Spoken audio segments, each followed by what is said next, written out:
Ողջույն բոլորին, ձեզ հետ Գևորգն է ու 2026 թվականի առաջին քննարկումը արդեն եկավ, եթե դուք կարծում եք, որ երկար պետք է սպասեք կամ, չգիտեմ, չորեքշաբթի, հինգշաբթի խաղերի ակնկալիքով պետք է լինի տեսանյութ, ոչ, այնպիսի իրադարձություններ տեղի ունեցան, որ իհարկե չէի կարող շատ արագ չնկարահանել տեսանյութը չքննարկել այն ձեզ հետ, մի շարք շատ շոկային բաներ տեղի ունեցան։ Պեպ Գվարդիոլան, որը 1000+ հանդիպում է անցկացրել, որը համարվում է պատմության լավագույն մարզիչներից մեկը, չի կարողանում հաղթել մեկին, ով իր առաջին պաշտոնական խաղն է անցկացնում մեծահասակների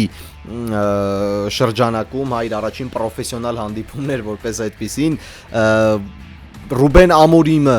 Ռուբեն Ամորիմը հեռացված է Մանչեսթեր Յունայթեդի գլխավոր մարզչի պաշտոնից, ու ինձ թվում այնտեղ Արնե Սլոտը նստած ինձ խի չեն հանում։ Բեսան պետակրքիր է, ինձ օրինակ խի չեն հանում։ Մի խոսքով, Անգլիայի Պրեմիեր լիգայում ինչ-որ մի հատ չայնիկ իրավիճակ է բոլոր ակումբների մոտ, միայն Արսենալն է, որ շատ լավ է հանդես գալիս, ու եթե նախորդ մրցաշրջանում մարդիկ ասում էին, որ տեսեք, օրինակ Լիվերպուլը հաղթեց Պրեմիեր լիգան, որովհետև մնացած ակումբները ունեն խնդիրներ, վստահեցնում եմ, որ նույն բանը կարող ենք ասել հիմա։ Արսենալը հաղթում է Պրեմիեր լիգան, որովհետև մնացած ակումբները ունեն խնդիրներ։ Իսպանիայի առաջնությունում շատ հետաքրքիր բաներ տեղի ունեցան, Ժոան Գարսիան վերադարձավ Էսպանյոլ, որտեղ վառ զգացվեց, թե ինչքան են այդ ֆուտբոլիստին արդեն իսկ ատում, այնտեղ պատրաստ էին առնետներ նետել խաղադաշտ, այնտեղ ակումբի ղեկավարությունը որոշել էր դարպասների հետևում հատուկ ցանցեր դնել, որպիսի շշերը կամ այլ իրեր չշպրտեն ֆուտբոլիստների վրա, հատկապես Գարսիայի, բայց Գարսիան գերֆանտաստիկ խաղ անցկացրեց ու միայն նրա շնորհիվ Բարսելոնան կարողացավ հաղթել։ Մադրիդի Ռեալը խաղաց առանց Կիլիան Մբապեու խաղաց այս մրցաշրջանի լավագույն ֆուտբոլը, Գոնսալո Գարսիան դարձավ հետրիկի հեղինակ։ Մի խոսքով շատ բան տեղի ունեցավ, որոնց վերաբերյալ պետք է ունենանք քննարկում, ինչ է սպասվում ձեզանից, միայն բաժանորդագրվեք իմ YouTube-յան ալիքին, հետևեք ինձ սոցիալական հարթակներում, Telegram-ում, Instagram-ում, որտեղ ես շատ ակտիվ եմ, հատկապես 3, ես դիտեցի 6 հանդիպում ամբողջությամբ, մեկ հանդիպում տենց աչքի տակով դիտեցի ու կարծում եմ, որ միայն դա կարող է ինչ-որ մի կերպ համոզել ձեզ, որ ես շատ ակտիվ եմ այդ հարթակներում ու գրանցվեք այնտեղ 2026 թվականը լինելու է GM Sports-ի համար, վստահեցնում եմ անմոռանալի։ Քննարկենք, թե ինչ տեղի ունեցավ։ Ես նստել էի տեսանյութս նկարահանելու այն բանի մասին խոսելու, որ Ռուբեն Ամորիմը այո ունի խնդիրներ, բայց ինչպես կարելի է լուծել ու ինչու ղեկավարությունը ոչ մի կերպ չի աջակցում այս պայդրությամբ գլխավոր մարզչին, բայց հնդացս նայեցի, որ Ռուբեն Ամորիմին հեռացրեցին ու հիմա մտքերս ամբողջությամբ խառնվեցին իրար։ Չգիտեմ, պիտի իմպրովիզ անեմ, ասեմ այնինչ մտածում եմ։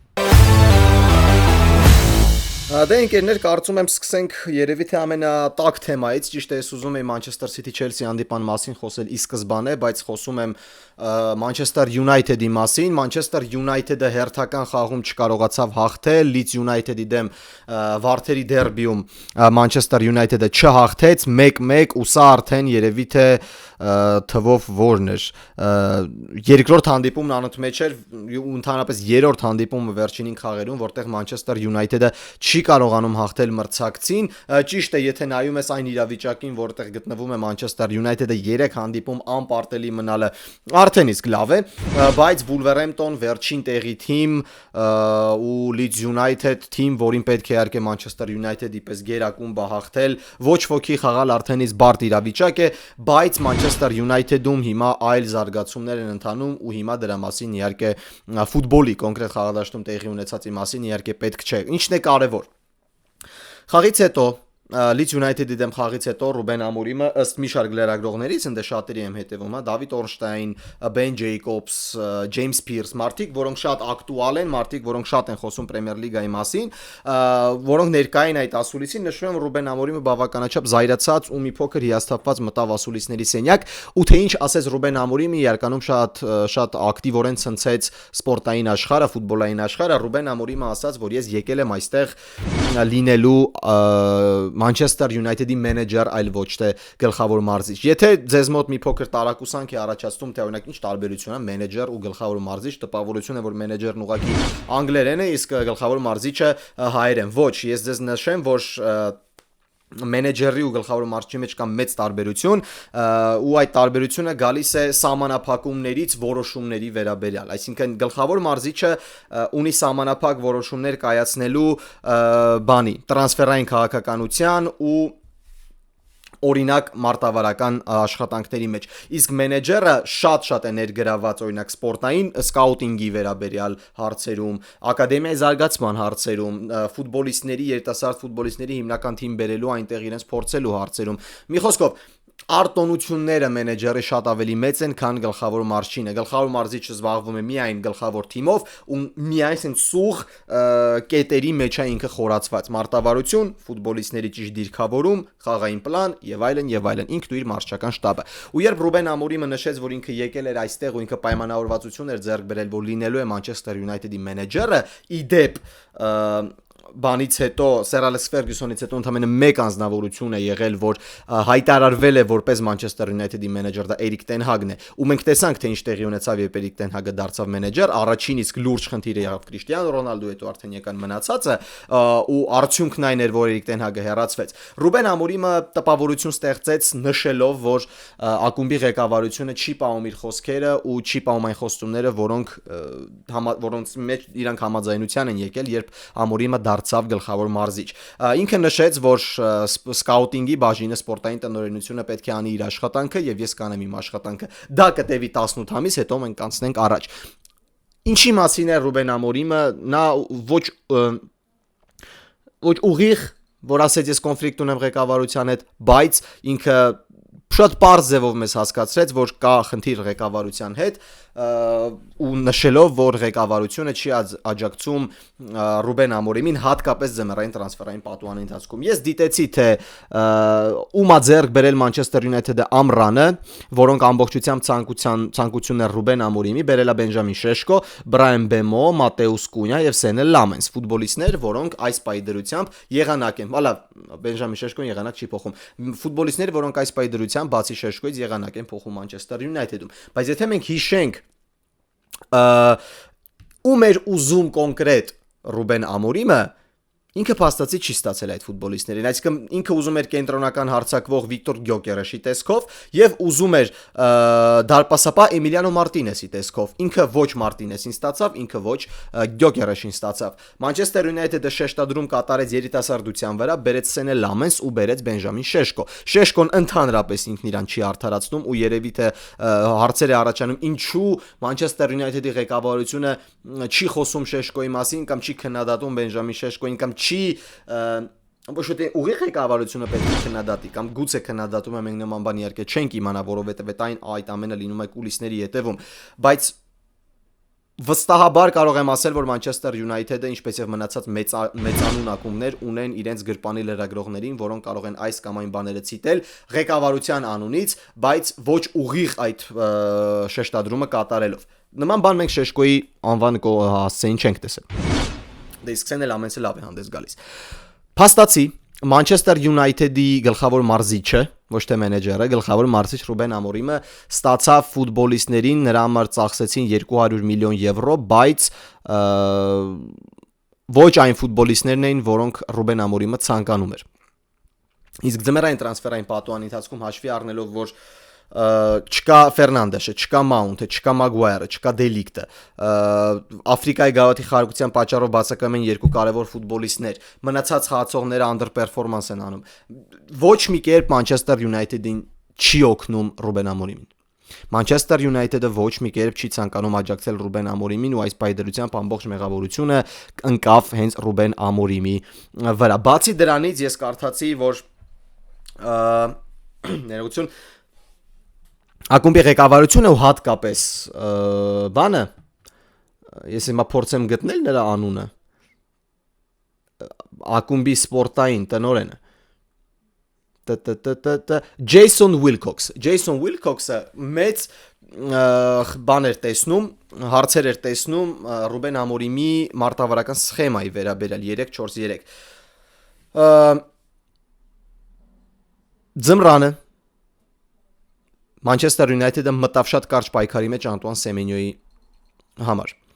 բայց Անտուան Սեմենյոն շատ արագ որոշեց, որ ինքը կարիերան շարունակելու է Մանչեսթեր Սիթիում։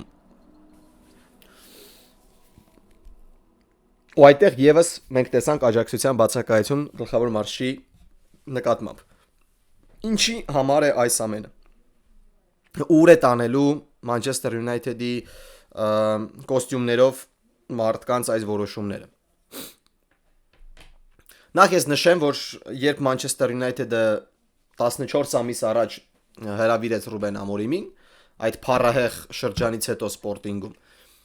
ես միանգամից ասեցի, որ սա ոչ միայն խայտարակ ռիսկային քայլ է, նաև սա սխալ որոշում է պորտուգալացի մասնագետի համար, որովհետև ինքը գնաց անելանելի իրավիճակում գտնվող մի ակումբ, որտեղ պետք է գտներ ելք։ Իսկ ելք հավատացեք, եթե չի կարողանում գտնել Ժոզե Մոուրինյոն, որը ոչ ավել ոչ պակաս հիասքանչ արդյունքների հասավ Manchester United-ի հետ, ակումբի լեգենդ Օլե Գունար Սուշերը, ապա ինչպես պետք է գտնի Ռուբեն Ամորիմը։ Ես վստահ եմ, որ այդպես է լինելու է, Ռուբեն Ամորիմը խաղից խաղ զգացվում էր ասուլիսների ժամանակ, հարցազրույցների ժամանակ, որ ինքը գնալով իր ստրեսակայանությունը իջնում է։ Manchester United-ը չի լավացնում իր ֆուտբոլը։ Manchester United-ը չունի որակապես այն ֆուտբոլիստներին, որ խաղա Ռուբեն Ամորիմի ոճով։ Բայց այստեղ այնպիսի իրավիճակ է, որ դու պետք է մեղադրես ոչ միայն Manchester United-ի ղեկավարությանը, դու այստեղ պետք է մեղադրես նաև Ռուբեն Ամորիմին։ Միթե, օրինակ, լավ, Manchester United-ը արդեն իսկ հայտնի է իր սխալ որոշումներով, բայց միթե Ռուբեն Ամորիմը չէր տեսնում ու չէր հասկանում կամ չի ուսումնասիրել ինչպիսի թիմ է Manchester United-ը, ինչ ֆուտբոլիստներ են այնտեղ հավաքված, ով կարող է ինչ տալ այնտեղ, որ վերցրեց ու միանգամից ընդունեց առաջարկը։ Ես վստահեցնում եմ, եթե Sporting-ում մնար միջև մրցաշրջանի ավարտ, այնտեղ այլ թիմեր էին вообще գալու, ուզենալու իր հետևից։ Լիվերպուլն էր ուզում Ռուբեն Ամորիմին։ Լիվերպուլն ուզում էր Ռուբեն Ամորիմին, Ռուբեն Ամորիմը հրաժարվեց, սկսեց ինչ-որ խարդախ բանակցություններ վարել Վեսթ Հեմի հետ, որ իր աշխատավարձը ավելի շատ առաջարկ ունենա Լիվերպուլում, իսկ Լիվերպուլը վերցրեց ուղղակի ճանապարհեց Ռուբեն Ամորիմին, նրա փոխարեն վերցնելով Արնե Սլոտին, որը չեմպիոնություն պարգևեց իհարկե Manchester United-ին, հայսինչ երազանք ասեցի United-ի երկրպագիների համար, Լիվերպուլին։ Հիմա երբ Ռուբեն Ամորիմը հեռացված է, ստեղծվեց մի իրավիճակ, որը տհաճ է երկու կողմերի համար էլ։ Ռուբեն Ամորիմը ցույց տվեց, որ ինքը ճգնաժամային պայմաններում չի կարող աշխատել։ Ռուբեն Ամորիմը ցույց տվեց, որ ինքը ճնշման պարագայում շատ է լողում։ Ռուբեն Ամորիմը ցույց տվեց, որ իր մարշչական մտքերը դեռևս սահմանափակ են։ Ես չեմ ասում, որ սա ճակատագրական է, ես չեմ ասում, որ սա ուղղակի վերջ է մարշի համար։ Ոչ, Ռուբեն Ամորիմը քանի տարեկան է, եթե չեմ սխալվում 40 տարեկան է հազիվ, հա։ Ռուբեն Ամորիմը 40 տարեկան է Ռուբեն Ամորիմը, այսինքն նրա մարշչական կարիերան իր առջևում է դեռևս, ինքը կկարողանա այլ թիմում իրեն ցույց տալ, գուցե վերադառնա Sporting, գուցե Chelsea գնա, որը եւս ունի ազատ հաստիկ գլխավոր մարշի համար, բայց այնտեղ Chelsea չի գնա, որտեվ Ռոսենյորն է գնում, ինչը եւս հարցեր առաջացնում իմ մոտ, ինչպես է աշխատել այդ մարզիչը Chelsea-ում, դրա մասին դեռևս կխոսենք։ Բայց Ռուբեն Ամորիմը կոնկրետ այս քայլով ուղղակի ծանրացրեց իր կյանքը, կասկածի տակ դրեց իր հմտությունները։ Հիմա շատ կարևոր է, որ Ռուբեն Ամորիմի հետ աշխատեն այն մարդիկ, լինի այնպիսի միջավայրում, որ ինքը չկորցնի վստահությունը, որովհետև ինչպես եկավ Manchester United Ամորիմ ու ինչպես է հեռանում Manchester United-ից, ես վստահ եմ, որ այնտեղ երկու տարբեր մարդիկ են եղել։ Դե իսկ Manchester United-ի վերաբերյալ ինչ կարող ես ասել, թիմ, ակումբ, որը շարունակում է խորտակվել, ակումբ, որտեղ կրկին հաղթում են բաները, սիրուն հագնված անձնավորությունները, ղեկավար անձնակազմը, մարդիկ, որոնք կարծում եմ շատ բան չեն հասկանում ֆուտբոլից, այսինքն գուցե իրանք ֆուտբոլային մենեջմենթում շատ լավն են ու իրանք գիտեն ինչպես ռեսուրսները բաշխել, ինչպես բիզնես ոլորտում առաջարկներ անել, ինչպես պահել անունը ակումբի շուկայում, ինչպես ստիպել, որպեսզի մարդիկ շարունակեն։ Մի խոսքով շատ տենց բաներ, բայց կոնկրետ ֆուտբոլային ասպարեզում Manchester United-ում ֆուտբոլից հասկացող շատ քիչ մարդ կա, ինչպես նկատվում է, որովհետև ամեն անգամ նույն սխալը, ամեն անգամ նույն պատճառաբանությունը, ամեն անգամ նոր մարզիչ գալիս է, խոսում է նույն խնդիրների մասին, բայց այդ խնդիրներն այդպես էլ լուծուն չեն ստանում։ Շատ հետաքրքիր է։ Հունվարի 1-ին հեռացվում է Մարեսկան, հունվարի 5-ին հեռացվում է Ռուբեն Ամորիմը։ Այս պայի դրությամբ Chelsea-ն ու Manchester United-ը ազատ հաստիկներ են այն մարզիչների համար, որոնք չունեն աշխատանք Բայց եթե Chelsea դու կարող ես գնալ, որտեղ դու կարող ես ինչ-որ բաներ անել, չնայած որ նույնիսկ արդյունքը Chelsea-ում չի ապահովում քո տեղը երկար տարիներ, որովհետև ինչ-որ անհասկանալի իրավիճակ է Chelsea-ում, ապա Manchester United-ում ընկերներ մի փոքր ամեն ինչ այլ է։ Manchester United-ը հիմա դարձել է ակումբ, որտեղ շատ սահմանափակ քանակությամբ մարզիչներ կցանկանան գնալ, որովհետև արդեն որերորդ անգամ մենք տեսնում ենք նույն խնդիրը, ղեկավարության աջակցության բացակայությունը գլխավոր մարզչի կամ մենեջեր, ինչպես կցանկանաք որոշումների մեջ, ու փաստը մնում է փաստ, որ Sir Alex Ferguson-ի հետքը այս պահի դրությամբ դեռևս տաք է այնտեղ։ Իսկ Manchester United-ում Alex Ferguson-ը դրեց այնպիսի նշաձող, որին հասնել կամ որը կրկնել շատ բարդ է։ Չնայած որ Sir Alex Ferguson-ի կարիերան որ նայում եք սկզբում, մեկներկային մի քանի տարում Manchester United-ը ընդհանրապես ոչինչի չի հասել։ Բարդ իրավիճակ է Manchester United-ում։ Բարդ իրավիճակ ու չնայած որ United-ը այս պահի դրությամբ գտնվում է 6-րդ հորիզոնականում, այսինքն դուք հեռացնում եք գլխավոր մարզչի, որը Manchester United-ը պահում է 6-րդ հորիզոնականում։ Դա մի փոքր անհասկանալի։ Այո, United եկավ Ամորիմը, չգիտեմ, United-ը 5-րդ տեղում էր, իջացրեց 14-րդ տեղ։ Շատ խառը իրավիճակ է, ուստեղ յուրաքանչյուրին կարող ես մեղադրել գտնելով փաստարկներ ու պատճառաբանություններ ու դու կարող ես լինել ճիշտ, բայց հիմա խնդիրն այն է, որ թե Ռուբեն Ամորիմը եւ թե Manchester United-ը իրենց կայացրած որոշումներով ավելի խորը իջան անդունդը ու այդտեղից դուրս գալը լինելու է անչափ բարդ։ Դե խնդրահարույց առաջին ակումբից անցնենք երկրորդին Chelsea։ Manchester City-Chelsea հանդիպումը տեղի ունեցավ, որտեղ Manchester City-ն վերջին րոպեներին տանուլ տվեց հաղթանակը ու ես ընդհանրապես ամբողջությամբ մեղադրում եմ այդ հարցում Pep Guardiola-ին ու Manchester City-ին, որովհետև այդպես իհարկե չի կարելի ու նման կերպ չեն գործում հատկապես գերակումներ ինչպես Manchester City-ն է։ Ինչ կարելի է ընդհանուր առմամբ եզրակացություն անել, հա, ես դնեմ շատ մանրամասն կարող եմ խոսել, բայց ինքը մի քիչ ձանձրալի կստացվի, այնպես որ սենց կարճ, բայց բովանդակալից այս իրադարձության մասին։ Նախ շատ ուրախալի է Manchester City-ի կազմում տեսնել վերադարձած Ռոդրին, որը առաջին խաղակեսը չնայած որ ուներ անատական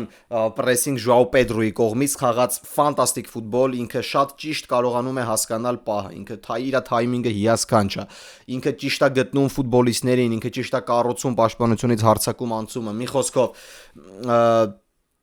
բայց այդ ամենը մենք տեսանք մենակ առաջին խաղակեսում, այդ յուվելիրնի այդ փայլուն ֆուտբոլը մենք տեսանք միայն առաջին խաղակեսում, երկրորդ խաղակեսում երբ Չելսին ստեղծեց քաոսային իրավիճակ, մի փոքր բանը Ռոդրին կորավ խաղադաշտում, վառ զգացվեց, որ Ռոդրին պատրաստ է իր մակարդակի վրա մենթալային առումով, իսկ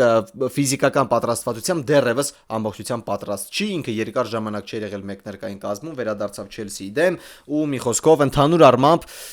բավականին լավ էր ամեն ինչ։ Ինչ վերաբերում է Chelsea-ին, ընկերներ, ես հիմա նորից կգտնեմ այդ մարդու ազգանունը, որովհետև շատ բարդ է, ու ես կխոսեմ նախ Chelsea-ում տիրող իրավիճակից։ Մակֆարլեյն, Քալում Մակֆարլեյն։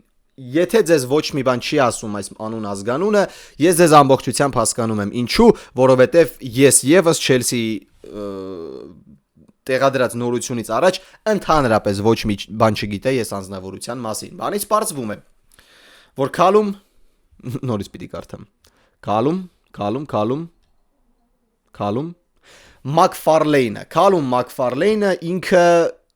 երիտասարդական թիմի գլխավոր մարզիչն էր, որը ժամանակի ընթացքում անցել է Chelsea համակարգով տարբեր տարեքային թիմերով, հետո գնացել է, եթե չեմ սխալվում, Sunderland, այնտեղ եղել է մարզիչ ելի մինչև 18 տարեկանների, հետո աշխատել է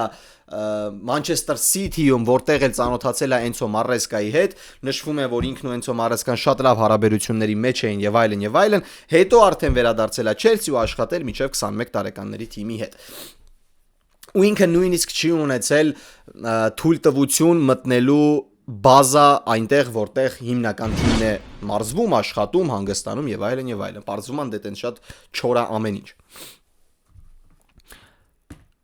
Ու երբ որ տոնական օրերին դա երկրաշտ հետաքրքիր պատմություն, երբ որ տոնական օրերին Քալումը իր ընտանիքի հետ գնում է ինչ-որ միջոցառման, զանգահարում են Չելսից, ասում են վերադարձիր, դու պետք է լինես գլխավոր մարզիչը Մանչեսթեր Սիթիի դեմ։ Խայտարակ բարդ որոշում, բայց ոչ մասնագետի կողմից, կարծում եմ Չելսիի կողմից, պետք է գտնել ինչ-որ մեկին, որը կփոխարինի Մարեսկային, ու նրանք որոշեցին Քալումին վստահել, ինչը արդարացրեց, կարծում եմ արդարացրեց սպասելիքները, որովհետև առնվազն Չելսին չպարտվեց։ Մի անգամից իհարկե Քալումը ընդունեց առաջարկը, դա կարծում եմ խելամիտ չէր լինի չընդունել, որովհետև մարզել Չելսի հիմնական թիմը ամեն անգամ չի որ կստացվի ու բանը Մակֆարլեյնը նույնիսկ վստահել չի, որ ինքը կհասնի այն մակարդակին, որ մարզի բարձրակարգ թիմ, բայց այն ինչ կատարեց գլխավոր մարզիչը Պեպ Գվարդիոլայի դեմ, ես նշում եմ Պեպ Գվարդիոլայի դեմ, դա իհարկե ռիսկային էր, բայց միառժամանակ ֆանտաստիկ։ Թիմերը մտան խաղադաշտ շատ տարբեր իրավիճակում, Չելսին, որը վերջին 10 խաղից հաղթել է միայն 2-ում, Մանչեսթեր Սիթին, որը 6 հանդիպում անոնց մեջը չի պարտվում, 6-ից 5-ում հաղթել է եւ միայն այդ Սանդերլենդի դեմ 0-0-ն էր, որ տպավորություններ ստեղծում, որ ուղղակի մի փոքր տոներից հետո թուլացած է թիմը եւ այլն ամեն ինչ չստացվեց, մի խոսքով շատ հետաքրքիր մեկնարկ ստացվեց ու երբ մենք նայեցինք առաջին խաղակեսը միանգամից զգացվեց, որ Չելսիի գլխավոր մարզիչը նոր է, նա ժամանակավոր է, իր մտքերը ամբողջությամբ հասունացած չեն ու Մանչեսթեր Սիթին տոտալ դոմինանտ էր ամբողջ խաղի ընթացքում։ Դե չեմ սխալվում 90% ճշգրտությամբ փոխանցումներ էր կատարում Մանչեսթեր Սիթին առաջին խաղակեսում, Չելսին ընդհանրապես դուրս էր եկել այլ մարտավարությամբ, երբ Չելսին միշտ խաղում էր 4-2-3-1, ինքը դուրս էր եկել 5-2-3 մարտավարությամբ, որտեղ կային մի շարք փոփոխություններ, հա շատ վառ զգացվում էր Մոյզես Կայսեդոյի վնասվածքը, չկար Ռոբերտ Սանչեսը, չկար Մարկ Կուկուրեյան, հիվանդացել էր Ֆոֆանան ու պաշտպանությունը ստացել էր շատ լուրջ ռոտացիա, որտեղ ձախ լատերալի դիրքում հանդես էր գալիս Մալո Գյուստոն, իսկ աջ դիրքում խաղում էր Աչեան Պոնգը։ Առաջին խաղակեսը ամբողջությամբ ավտոբուս էր Չելսիի կողմից։ Ամբողջությամբ ավտոբուս էր, ոչ մի պրեսինգ չէր լինում, Չելսին դիմավորում էր մրցակցին կիսադաշտում, շատ էր կորցնում գնդակը սեփական կիսադաշտում, մի խոսքով ամեն ինչ գնում էր Մանչեսթեր Սիթիի թելադրանքով, ամեն ինչ Պեպ Գվարդիոլայի ցանկությամբ էր ու չնայած որ Մանչեսթեր Սիթին շատ պայր չէր կարողանում ստեղծել, գնդակն իր մոտ էր ու փաստացի ինքը մրցակցին զրկել էր հակագրողների հնարավորությունից, այն որ ոչինչ չէր ստացվում Չելսիի մոտ դա փաստ է ու այն որ այդ ամենը փոխվեց երկրորդ խաղակեսում շնորհիվ Քալումի եւս փաստ է, բայց առաջին խաղակեսում լինում էին պահեր, երբ Չելսին նույնիսկ դառնում էր 6 պաշտպան, երկու հենակետայիններից մեկը, Էնսո Ռիս Ջեյմս հենակետային զույգից մեկը պարբերաբար իջնում էր ներքև, այնտեղ երբ որ 4 էր վինգերներից մեկը Էստևաո կամ Պեդրո Նետո պարբերաբար իջնում էին, դառնում էին 5 կենտրոնական պաշտպան, Մանչեսթեր Սիթին գրոհում էր պաշտպանության ձախ եզրով, հասկանալով, որ այնտեղ կա Էստևաո, որը միջև չի աշխատում պաշտպանությունում, կա Աչեան Պոնգ, որը խաղային քիչ պրակտիկա ունի ու այնտեղ պետք է ստիպել ճնշել մրցակցին, բերեց իր արդյունքը, չնայած որ Չելսիի գլխավոր մարզիչը խաղի ընթացքում փոխեց Նետուին ու Էստևաոյին դիրքերով, հասկանալով, որ Նետուն ավելի աշխատունակ է պաշտպանությունում ու ավելի շատ կարող է ծավալով օգնել թիմին, Էստևաոյին թողեց ձախ եզր, որտեղ նոմինալ պաշտպան կա Մալո Գյուստոյի տեսքով, որ ավելի շատ է հմտացած նման իրավիճակներում, Էստևաոյին թողեց հակագրողների վրա, բայց ոչինչ այնտեղ չստացվեց։ Իսկ Նետուն երբ տեղափոխվեց այնտեղ մի փոքր ավելի համակարգված դարձավ, բայց Աչեան Պոնգի հենց Աչեան Պոնգի սխալից էլ առաջացավ Մանչեսթեր Սիթիի գոլը։ Առաջին խաղակեսի վերջում Սիթին դարձավ գոլի հեղինակ, դա եղավ դիրքային սխալից, ասել որ կոպիտ սխալ կատարեց Աչեան Պոնգը ոչ, որովհետև Տիջանի Ռեյնդերսը խաղում էր inside, երբ մենք սովոր ենք Ռեյնդերսին տեսնել կենտրոնական կիսապաշտպանությունում, հա կամ 10 համար կամ 8 համար, Ռեյնդերսը դուրս էր եկել որպես նոմինալ վինգեր ու խաղում էր պարբերաբար եզրում։ Խաղի ընթացքում Պեպ Գվարդիոլան դա հասկացավ, բերեց Տիջանի Ռեյնդերսին ավելի կենտրոն, եզրը ամբողջությամբ թողեց Օ'Րայլին ու դրանից էլ ծնվեց բանի գոլը։ Manchester City-ի գոլա Champions-ը շատ սխալ դուրս եկավ դեպի Տիջանի Ռեյնդերսը արագության վրա այդ Ռիվոկի վրա պարտվեց Նիդերլանդցուն, իսկ Նիդերլանդցին որևէ անգամ ցույց է տալիս, որ ինքը սուր տարածություններից չունի թույլ ոտք ու այնպես է հարվածում, որ դարպասապահը ոչինչ չի կարող անել։ Բայց ամեն ինչ այս խաղի սցենարը շատ հետաքրքիր դարձավ երկրորդ խաղակեսում ու բրավո բանին Մակֆարլեյնին, որը ամբողջությամբ փոխեց խաղը։ Իր թիմի խաղն ամբողջությամբ փոխեց։ Եթե առաջին խաղակեսում թիմը գործում էր 5-2-3 դասավորվածությամբ ու թիմը ընդհանրապես չէր փորձում պրեսինգի դիմել, որովհետև հասկանում էր, որ մեկնարկում City-ի դեմ պրեսինգը կարող է շատ բարդ լինել, երկրորդ խաղակեսում ընկերներ շատ ռիսկային, շատ խիզախ որոշումներով, բայց ծափահարություններով Մակֆարլեյնը փոխեց ամեն ինչ։ Նախ Էստևայոյի փոխարեն խաղադաշ դուրս եկավ Անդրեյ Սանտոսը, մարդ, որը շատ քիչ խաղաժամանակ էր ստանում Էնցո Մարեսկայի օրոք, մարդ, որը, եթե չեմ սխալվում, լիցի խաղից հետո տոտալ քննադատության արժանացավ մարզչական շտաբի կողմից, որին չէր վստահում Էնցո Մարեսկան, դուրս եկավ խաղադաշտ Մանչեսթեր Սիթիի դեմ խաղում այն ժամանակ, երբ Սիթին հաղթում է 1-0 հաշվով։ Եվ Մակֆարլեյնը փոխեց մարտավարությունը, ինքը անցավ 4 պաշտպանով խաղի, դարձավ 4-2-3-1 ու այստեղ հիասքանչ էր նրա որոշումը բարձրացնել Էնցո Ֆերնանդեսին հենակետային գոտուց եւ խաղացնել ենթահարձակվողի դիրքում։ Հենակետային գոտում մնաց Ռիս Ջեյմս ու Անդրեյ Սանտոս, 10 համարի դիրքում սկսեց խաղալ Էնցո Ֆերնանդեսը, եզրերում Նետու Փալմեր, կենտրոնական հարձակվողը Ժուաու Պեդրո։ Ինչտեղ հետաքրքիր, երբ երկրորդ խաղակեսը մեկնարկեց,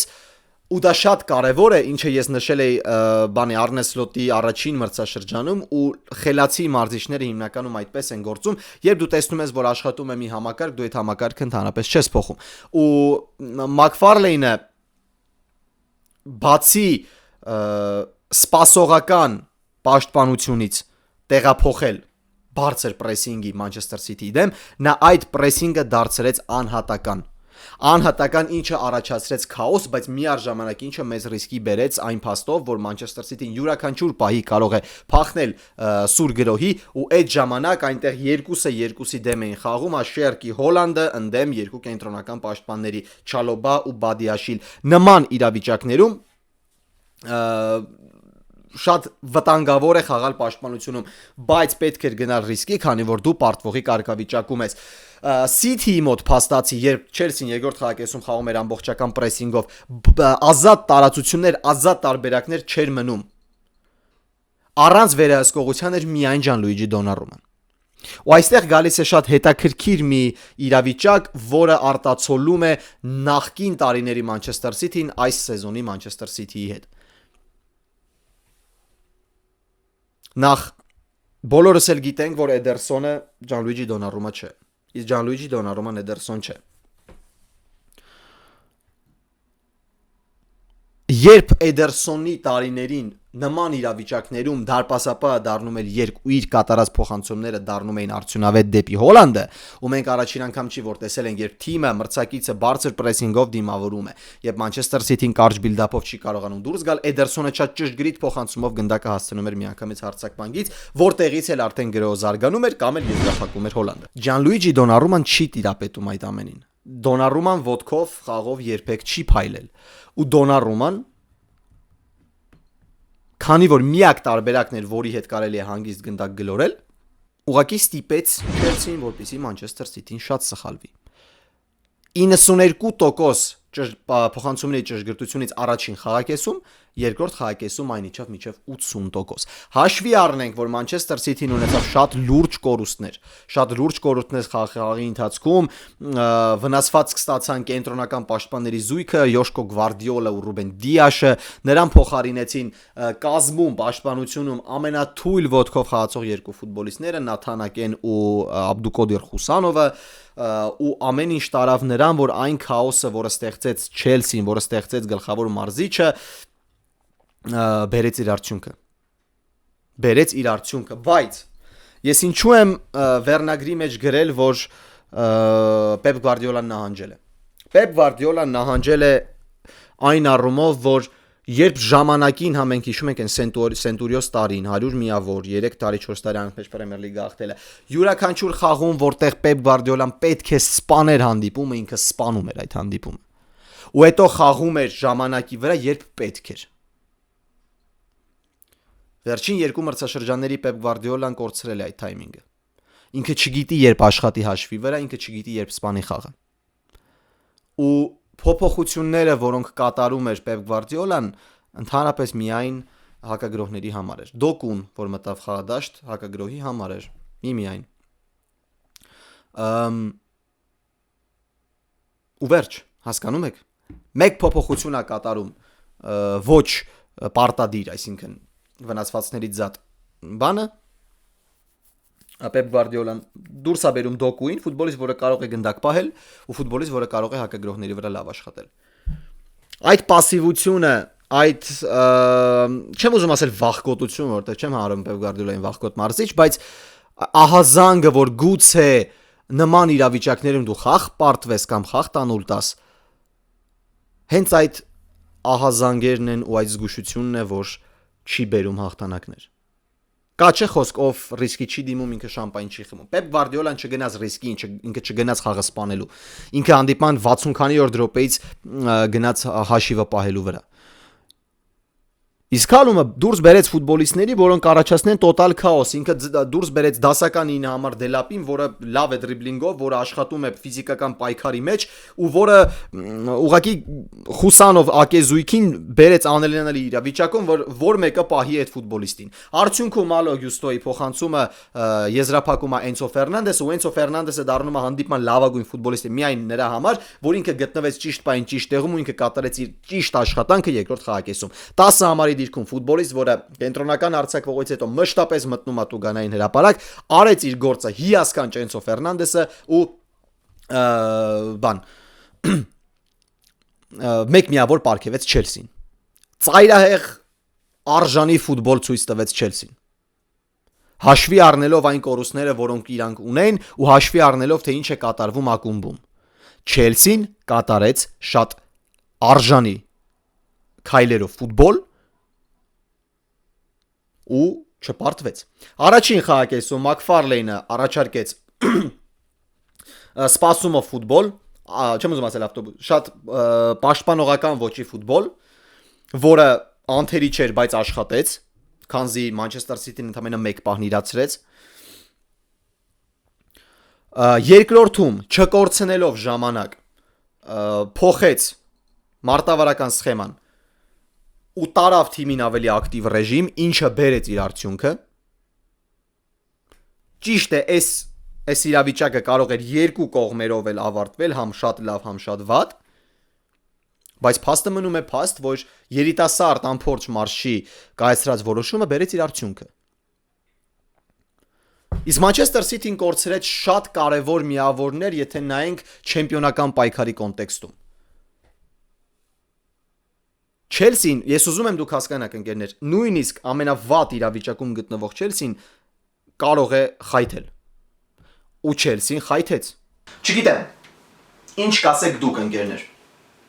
Մանչեսթեր Սիթի երկրպագուներ, խնդրում եմ մեկնաբանություններում գրեք, արդյոք կկարողանա Մանչեսթեր Սիթին վերադարձնել կորցրածը հաշվի առնելով թե ինչպես է խաղում այս Մանչեսթեր Սիթին ու հաշվի առնելով որ գարնանային հատվածը Պեպ Գվարդիոլային մոտ մի շատ լավ է ստացվում։ Բայց եթե նայում ես ուղիղ մրցակցին Արսենալը, որը փայլեց ու հաղթեց Բորնմութին 4-1 հաշվով, 4-1 թե 3-1, չէ, 3-1 հաշվով։ Ռայսը դարձավ դուբլի եղինակ։ Դեկլան Ռայսը, որը այս պայդրությամբ իմ համար Պրեմիեր լիգայում լավագույն կիսապաշտպանն է, ինչու ոչ նաև լավագույն ֆուտբոլիստը, չէ լավ։ Իսկ թվում է Հոլանդը ավելի լավն է։ Բայց լավագույն կիսապաշտպանն է միանշանակ։ Դուբլ է ձևակերպում Ռայսը։ Շարժիչն է Ռայսը, ինքը մոտիվացիան է կիսապաշտպանության։ Ես գրեցի իմ Telegram-յան ալիքում, կարող եք ինձ այնտեղ հետևել ու այդ գրառումները եւս կարդալ, կիսել ձեր կարծիքն ինձ հետ։ Ես գրեցի, որ Ստիվեն Ջերարդի ժամանակակից տեսակն է Դեկլան Ռայսը։ Ինչու՞, որովհետեւ նա ոչ միայն գոլ է խփում, ոչ միայն ասիստներ է կատարում, այլ նաեւ նա թիմին տանում է առաջ։ Դեկլան Ռայսը խաղադաշտում անչափ կարևոր է Միկել Արտետայի համար, որովհետեւ Դեկլան Ռայսը ոչ միայն համակարգի ֆուտբոլիստի ամենակարևոր դետալն է, այլ նաեւ Դեկլան Ռայսը մոտիվացիոն առումով, ինչպես Գաբրիելը ցույց են տալիս, որ իրանք են Արսենալն առաջ տանում։ Գաբրիելը սխալվեց, գոլ բաց թողեց։ Արսենալը 6 րոպե հետո Գաբրիելը գնաց ու գոլ խփեց։ Այդպիսի մենթալային հրեշներ են պետք։ Այդպիսի մենթալային հրեշներ են պետք։ Հենց մեկը Լիվերպուլում, որոնք կային։ Բայց Ֆուլեմի հետ խաղը ցույց տվեց, որ այդ մենթալային հրեշները դարձել են փոքրիկ սենց փուճուրիկներ։ Խոսել Լիվերպուլից չեմ պատրաստվում, որովհետև այնտեղ ամեն ինչ արդեն պարզ է, պետք է ուղղակի փակել մրցաշրջանը։ Փորձեք ուշադրություն դարձնել Չեմպիոններ լիգայի վրա, փորձեք փակել, եզրափակել մրցաշրջանը 4-րդ հորիզոնականում, որպեսզի խաղաք Չեմպիոնների լիգայում, իսկ մնացածը արդեն շատ ուշ է, վերադարձնել չեմպիոնությունը, մտնել չեմպիոնական պայքարի մեջ արդեն շատ ուշ է։ Լիամ Ռոսենյորը կլինի Չելսիի նոր գլխավոր մարզիչը։ Մարդ, որը զբաղեցնում է այս պահին ֆրանսիական Ստրասբուրգ թիմի գլխավոր մարզչի պաշտոնը։ Եթե չգիտեք, Չելսիի ղեկավարության համակարգի մեջ է մտնում նաև Ստրասբուրգ ակումբը ու Լիամ Ռոսենյորը եկել էր այնտեղ որպես երկարաժամկետ պրոյեկտ հենց Չելսիի համար։ Բայց ինչպես տեսնում եք, ժամանակից շուտ ամեն ինչ եղավ ու Ռոսենյորը եւս Ռուբեն Ամորիմ է։ Լավ մտքերով, ոչ պակաս լավ արդյունքներով, բայց երբ դու գալիս ես խնդրահարույց թիմ, կապ չունի թե դու ինչ արդյունքներ ես տվել։ Այնտեղ հարցերն ավելի խորքային են։ Դա կփաստի Ռուբեն Ամորիմը։ Իհարկե դա կփաստի Ռուբեն Ամորիմը։ Բայց փաստը մնում է փաստ ընկերներ, որ Չելսիում նույնիսկ արդյունքը թույլ չի տալիս, որ դու երկար ժամանակ մնաս այնտեղ։ 2020 թվականից մինչև մեր օրեր Չելսին փոխել է 7 գլխավոր մարզիչ։ 7։ Չի եղել Չելսիի պատմության մեջ մարզիչ, որ անցկացրել է այնտեղ 1000 օր։ Չի եղել նման մարզիչ։ 2020 թվականից նայեք, եկել է Ֆրենկ Լեմպարդը, նրան փոխարինեց Տուխելը, հետո եկավ Գրեմ Պոտերը, նրա փոխարեն եղավ ժամանակավոր Ֆրենկ Լեմպարդը, հետո մեկ խաղով դարձավ Բրունոն, հետո եկավ Մաուրիսիո Պոչետինոն, հետո եկավ Էնցո Մարեսկան, հիմա Լիամ Ռոսենյոր։ Ես մաղթում եմ հաջողություն այդ մարզչին։ Բայց չեմ հավատում, որ երկար տարիներ նա կմնա Չելսիի գլխավոր մարզիչը։ Բայց բրավո մեր երիտասարդ եղբորը Մակֆարլեյնին։ Գուցե նա միակն էր, որ կարող էր նման բանի գնալ։ Ու սա նրա առաջին ու վերջին խաղն էր որպես թոփ թիմի գլխավոր մարզիչ։ Բայց այն, որ նա իր անունը բարձրացրեց ու հիմա կարող է աշխատել այդ ուղղությամբ, որ գլխավորի մեծ թիմ, ոչ թե մեծ թիմ գրանդ, այլ հիմնական կազմի թիմ։ Դա արդեն փաստում է։ Ճկունություն խաղում, անվախ ֆուտբոլ Պեպ Գվարդիոլայի դեմ։ Ամեն մեկին դա տրված չէ։ Ու դե եկեք խոսենք Իսպանիայի առաջնությունից, ընկերներ, նախ Մադրիդի Ռեալը հաղթեց 5-1 հաշվով Բետիսին ու իրականում այս մրցաշրջանում ես տեսա այն Մադրիդի Ռեալը, որին երևի թե բոլորն էին սպասում այս մրցաշրջանում։ Մադրիդի Ռեալը տպավորեց ամբողջությամբ, Մադրիդի Ռեալը խաղաց առանց Կիլիան Մբապե, ու Մադրիդի Ռեալը իրականում շատ լավն էր ամբողջ խաղի ընթացքում, երևի թե հանենք քանիսը հանենք, մի 15 րոպե եթե հանենք, մնացած առումներով Մադրիդի Ռեալը շատ լավն էր։ Ինչն է կարևոր այս խաղում, Մանչեսթեր Սիթին, Մադրիդի Ռեալը խաղաց նույն մարտավարությամբ 4-3-3, կենտրոնական հարձակվողն էր Գոնսալո Գարսիան, նա միակ տարբերակն էր Կիլիան Մբապեի բացակայությունից, եթե չգիտեք, Կիլիան Մբապեն ունի վնասվածք ու 3 շաբաթ հանդես չի գալու, նա բաց է թողնելու նաև սուպեր գավաթ է, այնպես որ Գոնսալո Գարսիան միակ տարբերակն էր կենտրոնական հարձակվողի դիրքում ու շատ ուրախ եմ, որ նա միակ տարբերակն էր, որովհետև այն ինչ արեց Գոնսալո Գարսիան ուղղակի փայլունագույն էր։ Ինչն էր հատկանշական Մադրիդի Ռեալի հաղթանակում։ Ինչն էր առաջին խաղակեսում Բետիսի դեմ տոտալ ապացույց էր, որ արագ տեմպային գրողների մեկը մեկի դեմ մենապայքարներում հաղթանակի ու մրցակցի տուգանային հրապարակը միշտ ծանրաբեռնված պայելով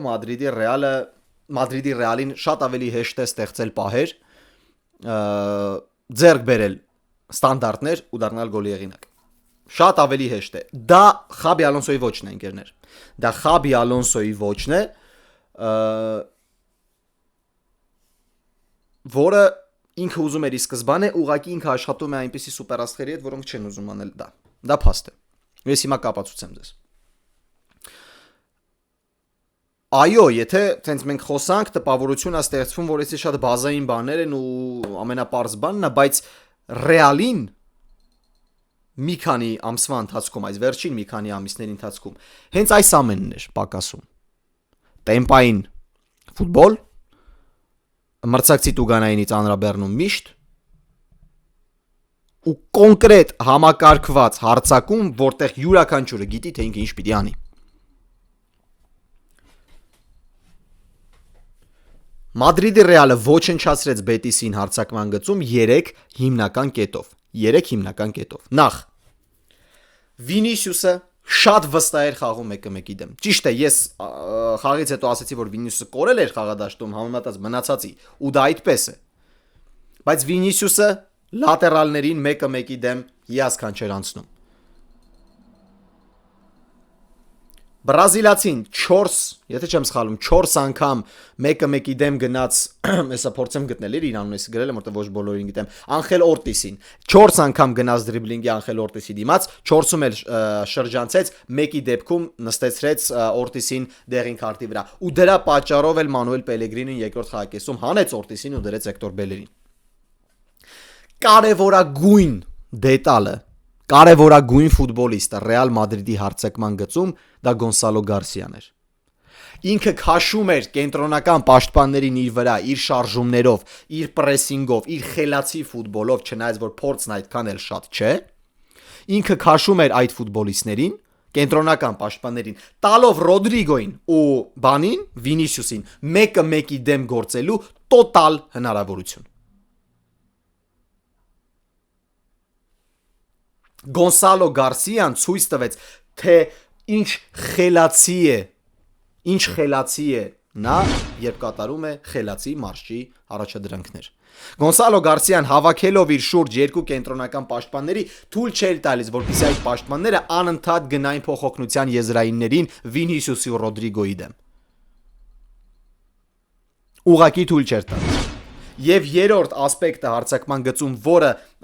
ապացուցեց, որ Մադրիդի Ռեալը այսպես կարող է ոչնչացնել շատ ու շատ մրցակիցների, դա Էդուարդո Կամավինգայի ու Ջուդ Բելինգեմի պարբերաբար տուգանային հրապարակում հայտնվելն էր Գոնսալո Գարսիայի հետ։ Խոսքը ստանդարտների մասին չէ, խաղային իրավիճակներում։ Առաջին 30 րոպեների ընթացքում Էդուարդո Կամավինգան մրցակցի տուգանային հրապարակում ստացել է գնդակ։ Թե ինչպես է այն իրացրել, դա ուրիշ բան է, հասկանում եք, լրիվ ուրիշ բան է, այսինքն երկու իրավիճակում Կամավինգան, չգիտեմ ում էր տեսել վերևները, չկարողացավ իրացնել, մեկ իրավիճակում, եթե չեմ սխալվում, դարպասապահ հեռացրեց, իսկ մյուսը հարվածով նույնիսկ չավարտվեց։ Ու Ռեալը այդ տեմպային ֆուտբոլում ուղղակի սպանեց մրցակցին։ Ճիշտ է, Մանուել Պելեգրինիի թիմից մենք շատ ավելին ենք սպասում։ Ես իրականում չէի մտածում, որ Իսկոյի բացակայությունը այսպես կքանդի կիսապաշտպանությունը։ Այո, Իսկոն վարպետ է, այո, Իսկոն թիմի առաջատարն է, թիմի ավակը, մարդ, որը կապում է պաշտպանությունը կիսապաշտպանության ու հարձակման հետ, մարդ, որը կրեատիվությունն է ապահովում, մարդ, որը եզրեր բաժանում է գնդակը, մարդ, որի շնորհիվ Բետիսը ստացավ այդ տեմպը, որը ուներ 2 տարի առաջ կամ նախորդ մրցաշրջանում։ Իսկոն էր, բայց նրա բացակայությամբ ընկերներ չկար որևէ մեկը, որը կվերցներ իր վրա խաղը։ Առհասարակ ոչ մեկ չկար։ Ու դրա հիման վրա Բետիսի կրեատիվը 80%-ից օրինակի համար իջավ 25%, ու Բետիսը ոչ մի բան չէր կարողանում անել։ Այո, Մադրիդի Ռեալի պրեսինգը, Մադրիդի Ռեալի 1-1-ի դեմ մենապայքարներում այդ հաղթանակները, Մադրիդի Ռեալի տեմպային ֆուտբոլը, պաշտպանության հիասքանչ խաղը թույլ չտվեցին, որպեսզի Բետիսը բացվի խաղի ընթացքում, բայց հավատացեք, երբ որ դու ամբիցիաներով թիմ ես, երբ որ դու խաղում ես Եվրագավաթներում ու պայքարում ես Եվրագավաթային գոտու համար ներքին առաջնությունում, նման կերպ չպետք է խաղաս։ Բետիսը շատ թույլ էր Մադրիդի Ռեալի համար, բայց այս այն իրավիճակն էր, որտեղ Այնպես չի, որ մրցակիցը թույլ էր դրա համար Ռեալը 5 գոլ խփեց։ Ռեալը 5 գոլ խփեց, որովհետև ինքն ամբողջությամբ արժանի էր այդ 5 գոլին։ Ու թող ինձ կոչեն Մադրիդի Ռեալի երկրպագու Բարսելոնայի ֆուտբոլիստները մեկը։ Բոլորն էլ գիտեն, որ ես Այաքսի երկրպագու եմ։ Բայց Ռեալը խնդիրներ ունեցավ, ընկերներ, նենց չի Ռեալը խնդիրներ չունեցավ։ Ռեալի խնդիրները սկսվեցին այն պահից, երբ ֆուտբոլիստները հասկացան, զգացին, որ կարելի է հանգստանալ ու կարելի է մի փոքր թուլացնել իջնելով ներքև։ Չէին պահում իրանք այդ բարձր ճնշումը, Երկրորդ խաղակեսի մեծ մասում։ Ու սա երևի թե ինչ Ռեալ Մադրիդի գլխավոր մարզիչն է Խաբի Ալոնսոն, սա թույլ կողմերից է Մադրիդի Ռեալի, որ նրանք չեն կարողանում երկար ժամանակահատվածով պահել այդ ինտենսիվությունը։ Ճիշտ է, հնարավոր չէ խայտարակ բարձր ճնշման տակ խաղալ 90 րոպե, այսինքն տալ այն նույն ուժը, ինչ դու տալիս ես օրինակ 5-րդ րոպեին ու տալ այդ նույն ուժը 75-ին, դա հնարավոր չէ, մարդու էներգիան վերջանում է, ինչքան էլ ֆանտաստիկ ֆուտբոլիստ դու լինես։ Եթե չգիտեմ, դու Ֆեդե Վալվերդե կամ Դոմինիկ Սոբոսլայ ես, դու հոգնում ես, ու դա նորմալ է, բայց կան կետեր, որոնք պետք է պահպանել նույնիսկ հոգնածության առումով, այսինքն եթե դու նահանջում ես, դու պետք է օրինակ Խաբի Ալոնսոյի Բայերը, երբ որ նահանջում էր կամ մրցակիցը վերցնում էր խաղի նկատմամբ թելադրանքը, ինքը իշտում էր միջին գոտի, կոմպակտ ու դրանով թույլ չէր տալիս մրցակցին ինչ-որ բանի հասնել, ու այդ հանգստանալուց հետո վերջին 10 րոպեները կրկին գնում էր ճնշում։ Խաբի Ալոնսոյի կոնկրետ այս խաղը, ինչը ես հավատում եմ, որ մենք շատ երկար ժամանակ չենք տեսնելու, որովհետև վերադառնալու է Կիլիան Մբապեն, ցույց տվեց, որ այո աշխատելու տեղ կա, բայց երբ ամբողջ թիմը ենթարկվում է Խաբի Ալոնսոյին ու կատարում է այն, ինչ ուզում է Խաբի Ալոնսոն, թե ճկունություն ենք մենք տեսնում, թե հարձակման եռյակը գործում է շատ լավ, իրանք վերադարձնում են պրեսինգը, իրանք վերադարձնում են կոնտրպրեսինգը, իրանք շատ լավ են այդ ապենություն թեկուզ եւ կարճ ժամանակահատվածում, բայց այդ կարճ ժամանակահատվածում իրանք կատարեցին խաղի խնդիր, իրանք հաղթեցին այդ հանդիպումը։ Ուստեզ մի հատ վիճակագրություն ունեմ, որ ես պետք է կարդամ ձեզ համար։ Մեկնարկային 30 րոպեներին Ռեալը կատարել է 6 գնդակի խլում մրցակցի կիսադաշտում։ Դա ավելի շատ է, քան նախորդ երկու հանդիպումները իրար հետ վերցրած։ Պետք է նաև նշենք ստանդարտները։ Վերջին երկու խաղում Ռոդրիգոն 3 գոլային փոխանցում է կատարել։ Եվ երկուսը Բետիսի դեմ խաղում։ Ում էին ուզում վաճառեին ընկերներ։ Ում էին ուզում վաճառեին։ Ֆուտբոլիստ, որը տալիս է սիրտը, որը խայտարակ օգտակար է Մադրիդի Ռեալի համար, բայց դե հիմա կներեք Վինիսիուսի հետ խայբ չունի։ Դրա համար ինքը պետք է գնա, Վինիսիուսը պետք է մնա։ Վինիսիուս Ժունիորը դուրս եկավ խաղադաշտից, կրկին դժգոհ լինելով, երկրպագուները կրկին սուլում էին ու երևի թե սա արդեն ավարտ է ընկերներ։ Քննարկել նույն բանը ուղղակի պետք չէ, ուղղակի պետք է սпасել ամռանը, թե ով է վճարելու այդքան գումար Վինիսիուսի համար, ով է տալու այդքան աշխատավարձ Վինիսիուսին, որտեղ է խաղալու բրազիլացին, դա հարցական է, բայց այս պայդրությամբ միակ նորմալ տարբերակը Սաուդյան Արաբիան է։ Կարող անդե Մանչեսթեր Յունայթեդը գժվի բերի Վինիսիուսին ում դել ու խայտարակվի։ Այդ Յունայթեդի ոճով է, կամ էլ Չելսիի ոճով է, բայց հիմա միակ ընդունելի տարբերակը Սաուդյան Արաբիան է, որովհետև այս բնավորությամբ ոչ մի գրանդ ակում չի ցանկանա ունենալ ավելորդ խնդիրներ թիմում, որովհետև հիմնական թիմերը խնդիրներով են։ Դե իսկ Գոնսալո Գարսիա ընկերներ։ Գոնսալո Գարսիա։ Երբ որ քննարկումներ էր գնում արդյոք Էնդրիկ թե Գոնսալո Գարսիա, ես ասում եի, որ ես կտայի Էնդրիկին հավակնությունը, որովհետև Էնդրիկը ֆիզիկապես ավելի պինդ է, ինքը ցույց է տվել եւ այլն, բայց ես հասկացա կոնկրետ այս խաղով, ու դրանից առաջ էլ ճիշտ է, մի փոքր, բայց կոնկրետ այս խաղով ես հասկացա, որ ես սխալ եմ։ Սխալվել է նորմալ է։ Բայց ինչն է հետաքրքիր, ու ես հիմա ձեզ կկարդամ դա, ինչ ասեց Գոնսալո Գարսիան խաղից հետո։ Խաբի Ալոնսոն ինձ ուղակի ասեց մշտապես խաղամ երկու կենտրոնական պաշտպանների հետ, որպեսզի ստեղծեմ տարածություն թիմակիցներիս համար։ Բացի նրանից, նա խնդրեց, որպեսզի ես գնամ պրեսինգի միշտ ու փորձեմ խլել գնդակը յուրաքանչյուր իրավիճակում։ Լինեմ իսկական դասական 9 համար։ Լսեց ֆուտբոլիստը բանի Ալոնսոյի խորհուրդները, ցանկությունները, խնդիրները։ Ոչ միայն դարձավ խաղի լավագույն ֆուտբոլիստը, այլ նաև իդեալական հետրիկ ձևակերպեց։ Իդեալական հետրիկը դա գլխով գոլն է, աջ ոտքով գոլն է ու ձախ ոտքով գոլն է։ Երկրորդ գոլը, որ խփեց, հա շատերն ասում են լավագույնը երրորդն է, որ սենց կասեց բան կրունկով հարվածում է։ Ես ընկերներ նախորդ տեսանյութից մեջ եմ ասել, որ իսկական տեխնիկան դրա մեջ չի։ Իսկական տեխնիկան Գոնսալո Գարսիա երևաց երկրորդ գոլի ժամանակ, որ անչափ բարդ գործողությունը նա շատ པարզ ձևով արեց։ Կասեցում միանգամից հարված հեռավոր անկյունը։ 2010-ականների, 2000-ականների ոչի գոլ էր, փայլուն գոլ էր ուղղակի։ Բայց ինչն է ամենահետաքրքիր։ Գոնսալո Գարսիան արեց ու նշեց այն, ինչը չի կարողանում անել Կիլիան Մբապեն։ Ամենայն հարգանքով իր մեծագույն տաղանդին։ Այն ինչ արեց Գոնսալո Գարսիան Բետիսի դեմ խաղում, Կիլիան Մբապեն չի անելու երբեք։ Ու խոսքը չի գնում հետրիկի մասին։ Կիլիան Մբապեն շատ ավելի շատ հետրիկներ ա ձևակերպել, քան Գոնսալո Գարսիան։ Խոսքը խաղային համակարգի մասին է։ Երբ որ ես ասում եի նախորդ տեսանյութում, որ Կիլիան Մբապեն ու Էրլինգ Հոլանդը ինչու իրանք խայտարակ լավն են, որպեսզի կոչվեն լավագույնը աշխարհում։ Բայց ի տարբերություն Քեյնի ու այս երկուսը ավելի ուժեղ չեն սարքում իրենց թիմակիցներին։ Իսկ Քեյնը սարքում է։ Կիլիան Մբապեն չի անելու այն ինչ արեց Գոնսալո Գարսիան։ Դա փաստ է, ընկերներ։ Կիլիան Մբապեն 90 րոպե չի գնալու պրեսինգի։ Կիլիան Մբապեն տեսնում է 20 մետր հեռավորության վրա ֆուտբոլիստ, որը արագացում է կատարում, ինքը կանգնում է, ինչպես Վինիսիուսը։ Բայց դա չարեց Գոնսալո Գարսիան։ Որովհետև Գոնսալո Գարսիան համեստ է։ Գոնսալո Գարսիան ուզում է խաղալ, ինքը ուզում է մշտական խաղաժամանակ ստանալ։ Ու որպեսզի դու ստանաս մշտական խաղաժամանակ, դու պետք է կատարես գլխավոր մարշի պահանջները։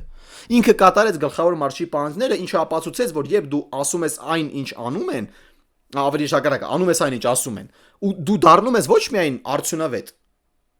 ու ոչ միայն խելացի, այլև քեզ ծափահարում է ոտնկայս ամբողջ Սանտիագո Բեռնաբեում, ոչ թե սուլում է։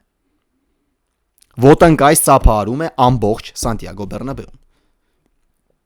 Ռեալ Մադրիդին բրավո, իրանք հաղթեցին խաղը արժանիորեն։ Ոչինչ չեմ կարող ասել։ Սա այն եզակի դեպքն է այս մրցաշրջանում, որ բացասականը չեմ ասի Մադրիդի Ռեալի մասին։ Դե իսկ Գոնսալո Գարսիային ես մաղթում եմ հաջողություն, ես հուսամ, որ մյուս խաղում եւս ինքը կստանա սուպեր գավաթը լինելու է որոշիչ, որովհետեւ Գոնսալո Գարսիան այսպիսի խաղով պետք է լինի մեկներկային կազմում։ Թե ինչպես կխաղա սուպեր գավաթում ավելի պինդ պաշտպանություն ունեցող Ատլետիկոյի ու հնարավոր է Բարսելոնայի հետ եզրափակում, ցույց կտա ժամանակը, բայց եթե ինքը շարունակում է անել այն, ինչ անում է հիմա խաղադաշտում, ես կարծում եմ, որ առաջին անգամ չէ ու վերջին անգամ չէ, որ մենք կտեսնենք Սանտիագո Բեռնաբեում ծափահարելիս Գոնսալո Գարսիային։ Բարսա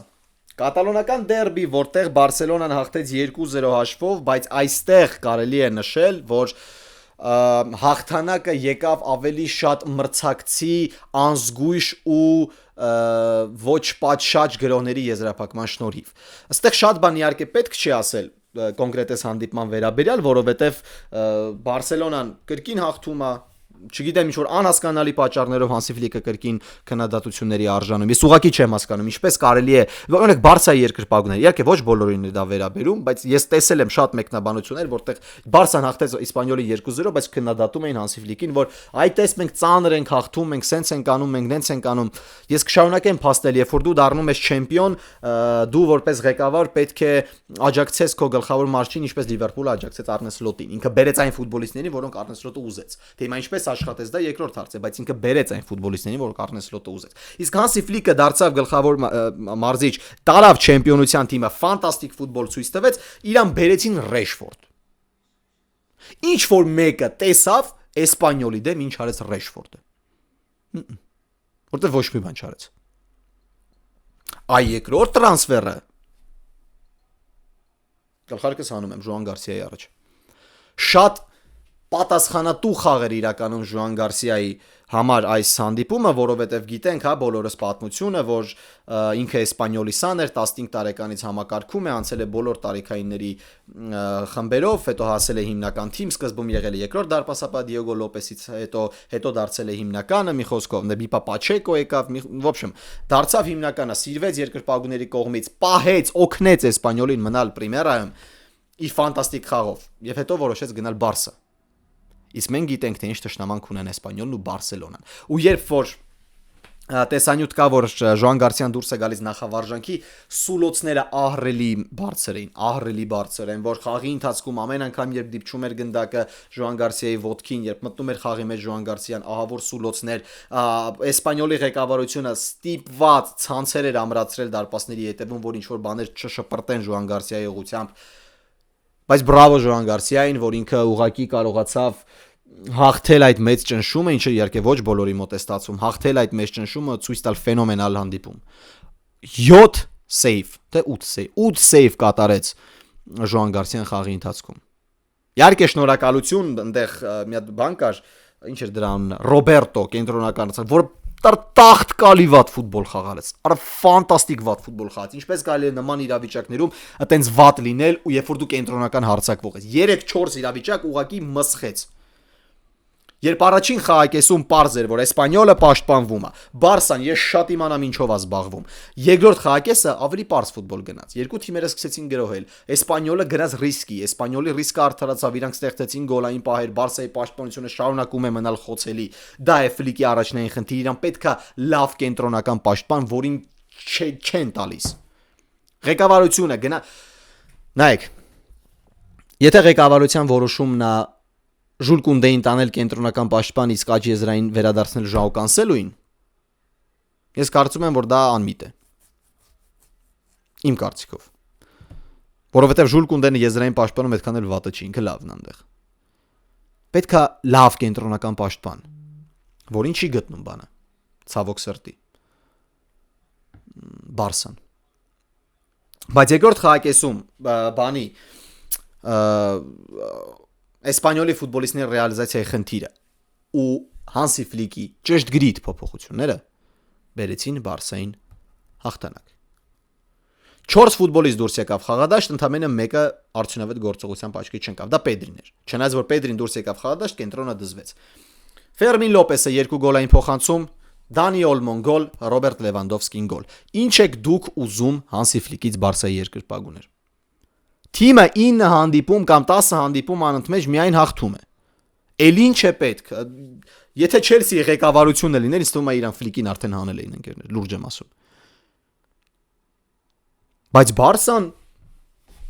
այո, ոչ համոզիչ ֆուտբոլ դեռևս, շատ համոզիչ չի, ինչպես նախորդ մրցաշրջանում, բայց շարունակում է հաղթել։ Բարսան շարունակում է ընթանալ առաջին հորիզոնականով։ Սուպեր գավաթում գլխավոր ֆավորիտն է։ Էլ ինչ է պետք, որ Բարսայի երկրպագուները գոհ լինեն։ Այսօրվա համար այսքան ընկերներ։ Ես չխոսեցի Իտալիայի առաջնությունից, այնտեղ Ինտերը հաղթեց, Նապոլին հաղթեց, Միլանը հաղթեց, մի խոսքով Ռոման պարտվեց ի դեպ Ատալանտային ու կարծես թե մի փոքր դուրս է մնում չեմպիոնական պայքարից, բայց հետևեք Իտալիայի առաջնությանը, այնտեղ ինչ որ մի հատ այնց էպիկ բան տեղի չունեցավ, Նապոլին հաղթեց Լացիոին 2-0 հաշվով, այնտեղ առաջին խաղակեսը Նապոլին իր ոճի մեջ էր, թելադրում էր խաղը, եզրերով շատ վտանգավոր գրոհներ, երկրորդ խաղակեսը միմիայն UFC-ի մասին էր, 3 կարմիր քարտ, հրմշտոցներ եւ այլն, Ինտերը հաղթեց Իմ սիրելի Բոլոնիային 3-1 հաշվով, Ինտերը այս պայդրությամբ իմ կարծիքով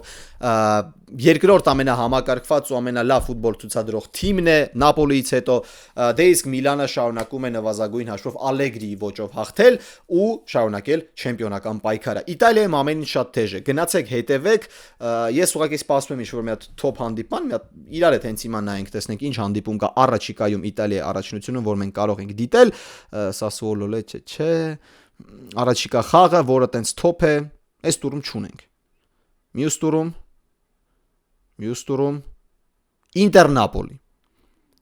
հունվարի 11-ին։ Սա բաց թողնել պետք չէ։ Այնպես որ խոսելու ենք այս հանդիպման մասին, պատրաստ եղեք։ Դե իսկ ձեզ շնորհակալություն եմ հայտնում ինձ հետ լինելու համար, բաժանորդագրվեք իմ YouTube-յան ալիքին, եթե ձեզ դուր եկավ այս տեսանյութը, սեղմեք լայքի կոճակը, հետևեք ինձ Instagram-ում եւ Telegram ալիքներում, կհանդիպենք արդեն հաջորդ շաբաթ քննարկելու, թե ինչ տեղի ունեցավ ֆուտբոլային աշխարհում։ Ձեզ հետ Գևորգ Մալաքյանն էր, հաջողություն։